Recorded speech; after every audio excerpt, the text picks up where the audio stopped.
Psychological factors.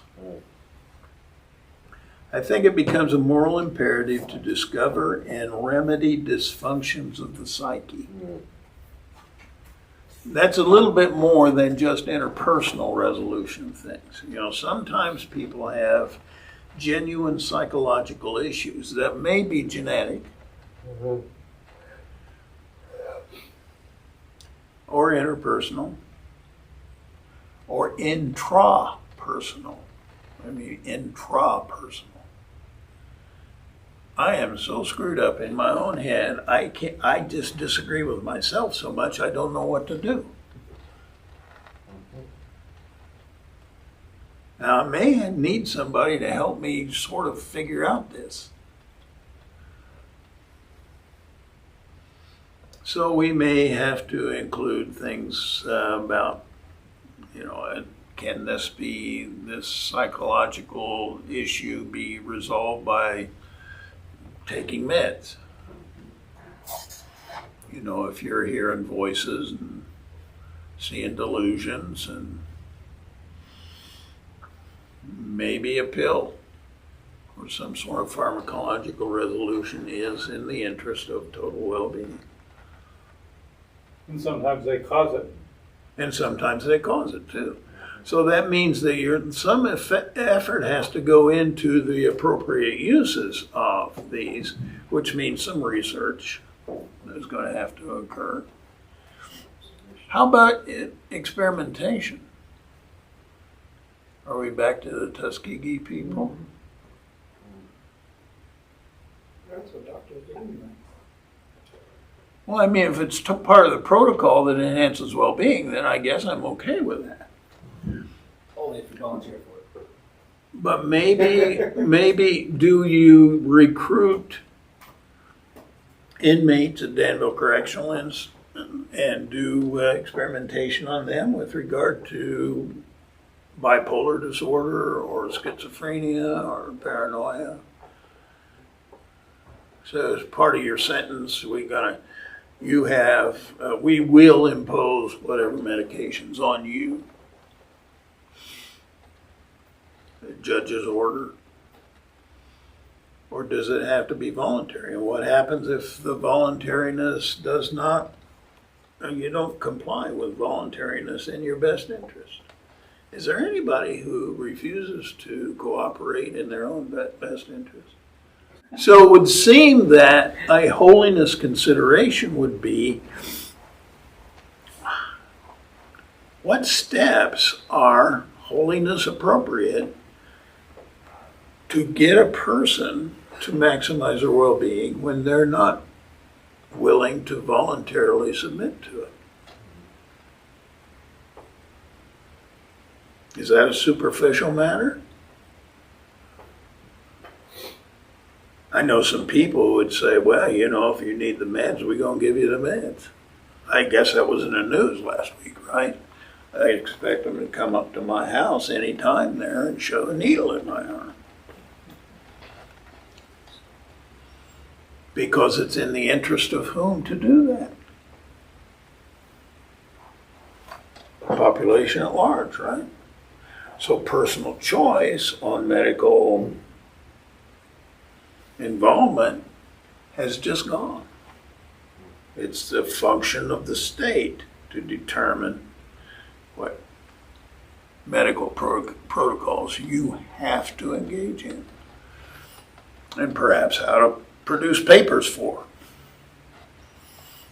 Now, where is the Christian line in there?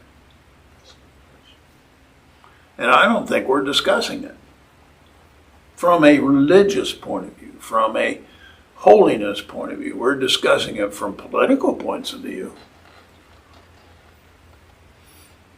How about all the mental hospitals that used to perform actual medical procedures on people's brains years ago to try to correct their behavior? Yeah, prefrontal lobotomies was a big deal. You know, well, we'll fix them. Well, see, we got stuff we got to talk about. And I think this is one of the factors that the Christian community has to devote itself to, in order to help an atheistic society figure out that they're doing it wrong. Are they? Well, sometimes they do it wrong and sometimes they do it okay. I mean, I guess there are atheistic medical doctors who do good jobs in their medical practice. How do we resolve all that? Well, I'm just opening the question up because I certainly don't have all the. How many people would it take to come up with that answer? How diverse would the church have to be in choosing professions and interacting with each other at their professional levels in order to figure out how to resolve these issues from a Christian point of view? We got the other side of that, where there's research data that's not yet approved, and you have a person who's on a, short tracks. Imminent You can't death. wait for 5 more years. Yeah. And then you've got good results in other countries that are more lenient. Mm-hmm. The thing that is important to me, because I can't address all these things at a very, very technical level, there has to be cooperation among Christians who have a single devotion to holiness, the enhancement of human well-being. It can't be trivialized the way we trivialize it. Come to church, put your check in, get your number on the board, and try not to sin next week. Yeah, there's way a lot more going on. Because who's taking over the culture? Actually, the globe. Well, the forces of evil are. And we're trying to take over the PhDs in evil with kindergarten mentality. I'm pretty sure that's not going to work out very well. The next factor is cognitive. It is a moral imperative to facilitate the advancement of learning things already discovered. I take a lot of heat for this. Somebody told me, he said, man, Davis, well, I don't know why you read all the books and write down all that stuff and these things, because you're writing books and nobody can read, so what's the point? Well, I guess we just got to shut stuff down, Keep it simple, stupid. No, when you keep it simple, stupid, you end up with what kind of people? Stupid, simple people. But we love them, don't we? Oh, we can have fun. We enjoy each other's company. But there's another dynamic to that. It's not only the facilitation of the advancement of things already learned. We have to look at the world and figure out what we don't know. And learn stuff we don't know yet. How do you do that? I was reading some quantum physics and I'm thinking, how in the world did they get worried about the properties of light? Excuse me? Light's light. I mean, you hit the switch, lights come on. Hit the switch, lights go off. What's so problematic about light? The one thing that I find interesting is that quantum physics is worried about light, and the origination of light is in the first chapter of Genesis. And it's so complex they can't figure out how it works. Does light have a constant speed or is it variable? Well, Einstein said that it's a constant speed. Oh, well, Einstein said it, I guess it is. Till a couple of guys have started to figure out, there's not enough matter in the universe for the speed of light to be constant. Wait a minute. How do you know that there's not enough light in the universe, or a mass in the universe, to account for the speed of light? Did you weigh it?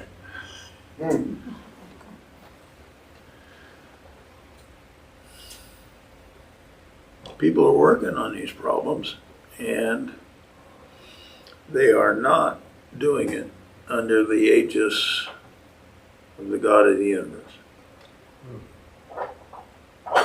They are not.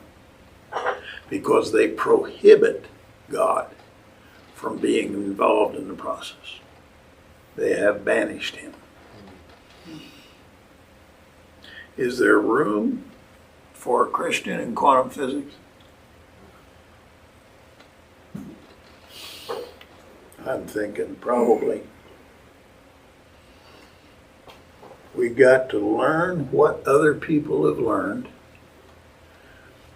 and we've got to discover some things that other people haven't learned yet. The next one is political factors. What are you going to do with people who refuse to act in the interest of the well-being of humanity? In fact, they get in the way. They systematically destroy the institutions that are necessary for the well-being of humanity at large. What do you do with them?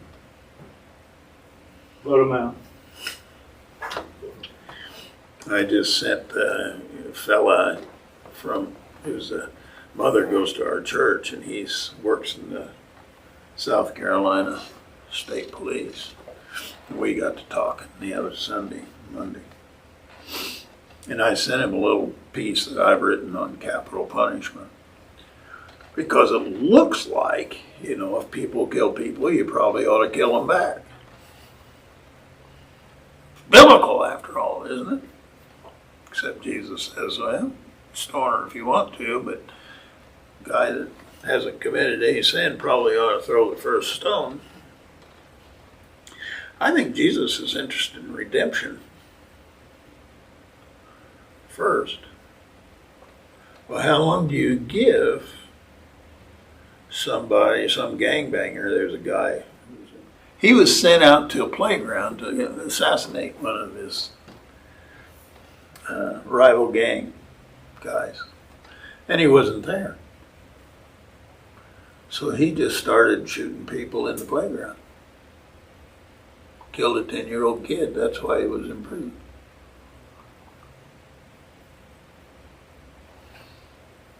I say in one of my publications, I would put the needle in his arm myself. But do you give convicted criminals an opportunity to repent? So what should your penal system look like if you're going to provide opportunities for convicts to repent? Should we rethink that? I'm thinking probably wouldn't be a bad enterprise. Maybe some Christians ought to devote themselves to prison reform. I'm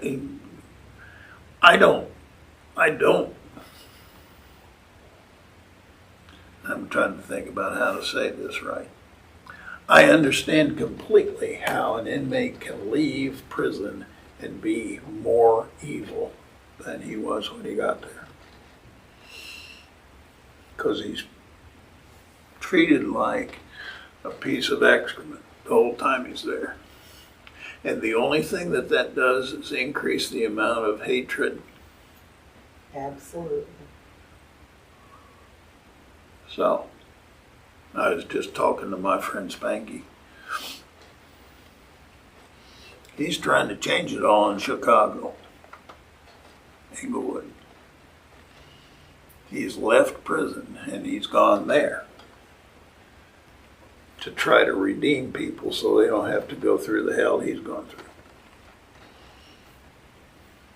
You know why? He's devoted to holiness. And I'll help him every bit I can. But I can't, he said, Mr. D, when you come up to visit me, make sure I'm in the car with you. 'Cause I don't want you driving up 57th and Halstead by yourself. Really? Yeah. White guy in a black neighborhood, in that neighborhood. But if I'm with you, we're all good. He just told me on the phone, he just had a 2.5-hour meeting with the district supervisor of Chicago Police for that area. 2.5 hours. Go for it, Spanky. Go for it.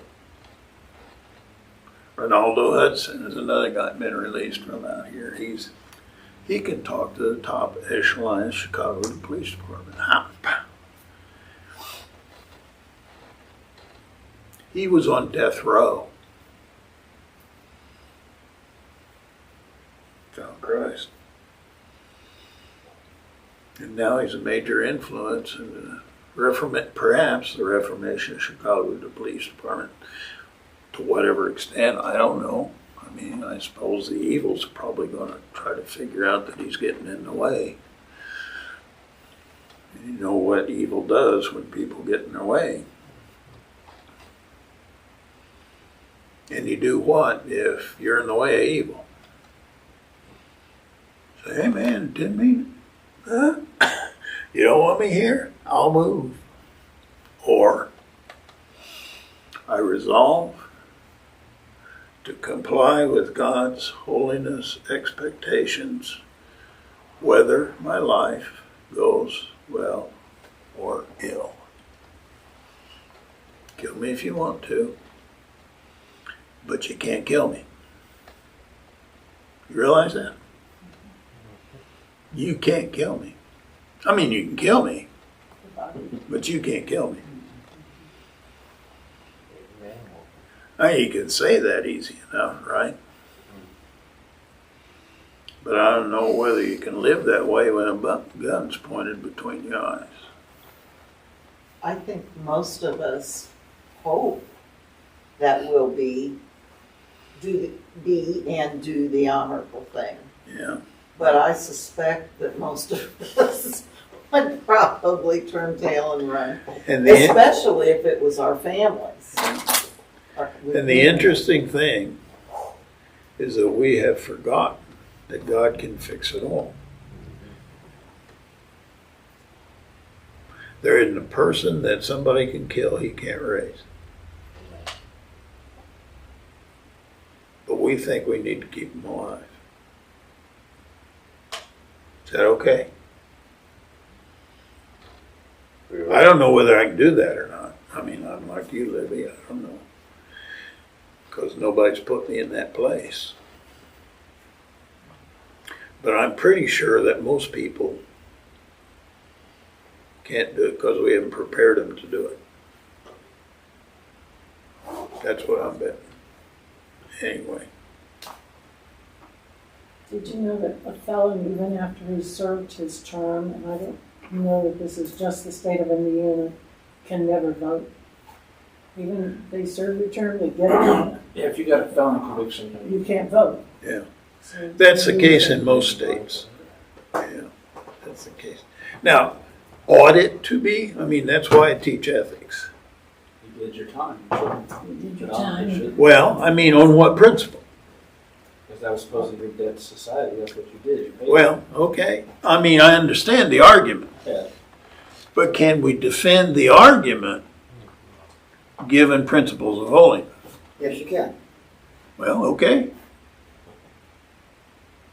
But I bet you can get somebody arguing the other side, and we won't put those two people in the same room together because they'll kill each other. Sounds like they're. They'll both be felons.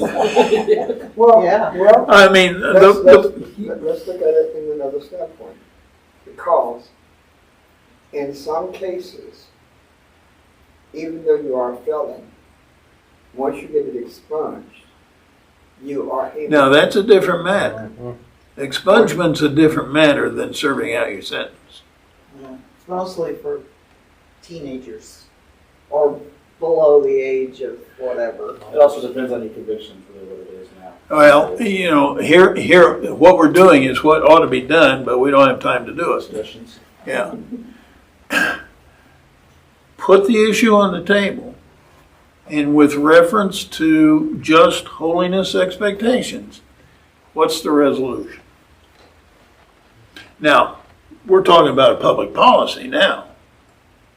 Whether felons should be given the right to vote is a public policy matter.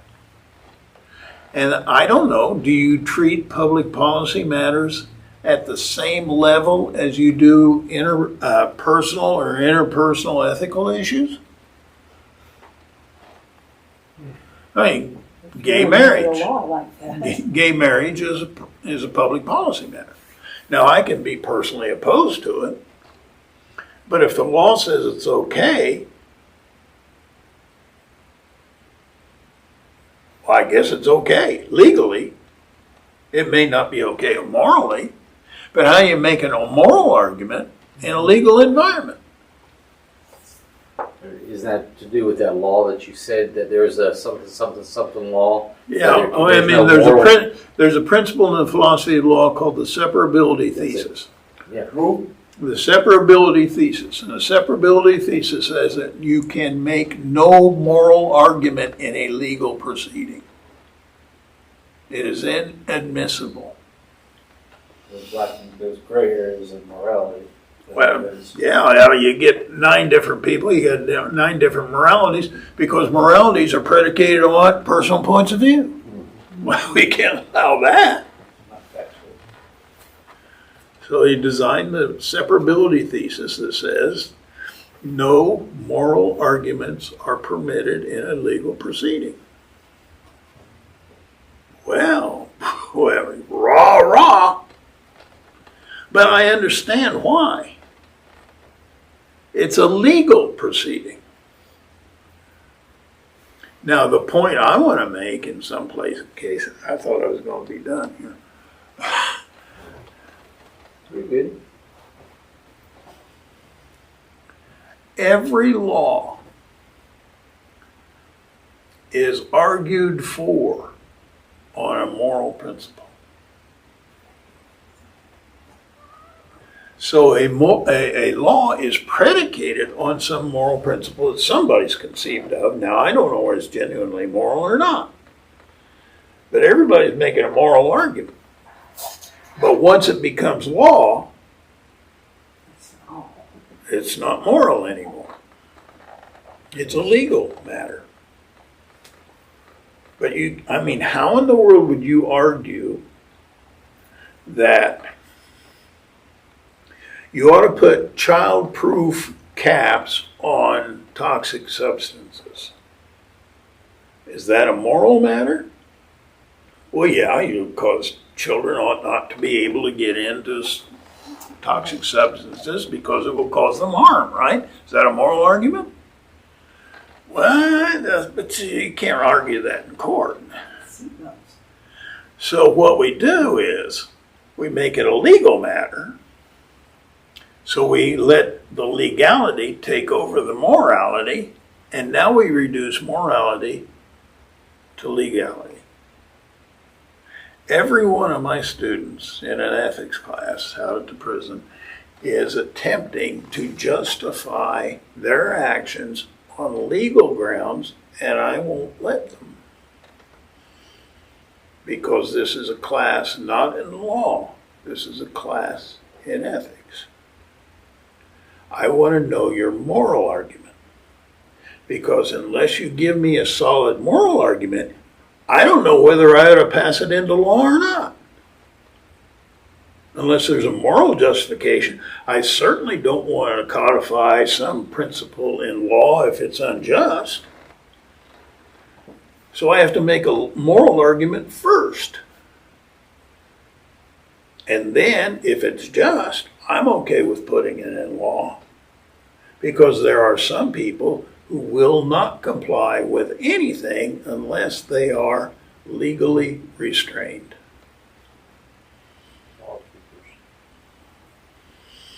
That's what Paul says in I Romans was gonna say, 13. that's in the church.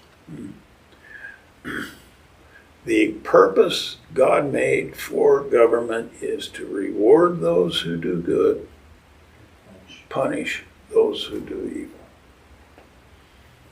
Aside from that, government has no justification at all from a biblical point of view. But after all, who cares what the biblical point of view is? Try to make a biblical argument in the secular culture and see how that works for you. Mm.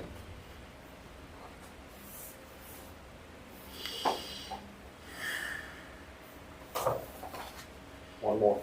I've got one. Oh, spiritual. Spiritual is Yeah, it'd be spiritual. hard for me to forget the spiritual side of it. Come on now. Got me all worked up in politics there. Well, spiritual factors include domains of music, art, literature, poetry, and religion. If you think about how people throughout all cultures, they all do the same thing. They use music, literature, art to motivate people to be good. Unless you prostitute art. If you want to portray the universe as decadent, as debauched, as, I'm thinking now of Jean-Paul Sartre, who wrote a little novel, the French title of which is Le Nocier. The title of the book is Puke. Nausea. A guy lives his life and everything he observes gives him nausea.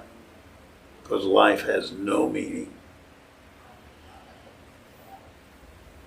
Samuel Beckett wrote a little play in which it's entitled Waiting for Godot. French word Godot was the proper name of the guy. They were waiting on him because they didn't know whether their life was worth living, but they thought, well, we probably ought to try to hang on here for a little bit because Godot's coming. Godot's coming. Godot's coming. And I said, well, man, he's been taking a long time to get here. Maybe we just ought to go ahead and kill ourselves. Well, yeah, I guess you're right. Well, that limb over there, we just throw a rope over that limb and we'll just hang ourselves. Well, who's going to go first? Well, I'll go first. I said, well, no, man, I can't let you go. You're heavier than I are. The bench might break and I won't be able to kill myself. So they ended up not killing themselves because they were afraid that both of them wouldn't die. Waiting on Godot, Godot.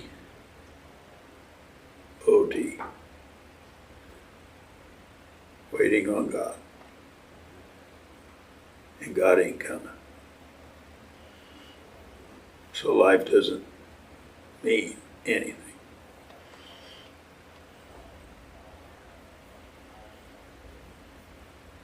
So literature and poetry can cut both ways. Art. I still can't figure out Picasso. But I can really get into a Da Vinci or a Rembrandt or a Raphael, because they're realists, right? Any other turtle? Should we read the literature of other people? Because that gives me a point of contact talking to them.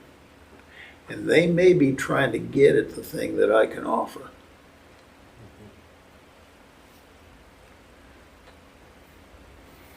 So do I have a moral obligation to be spiritual in this more comprehensive sense? I think probably so.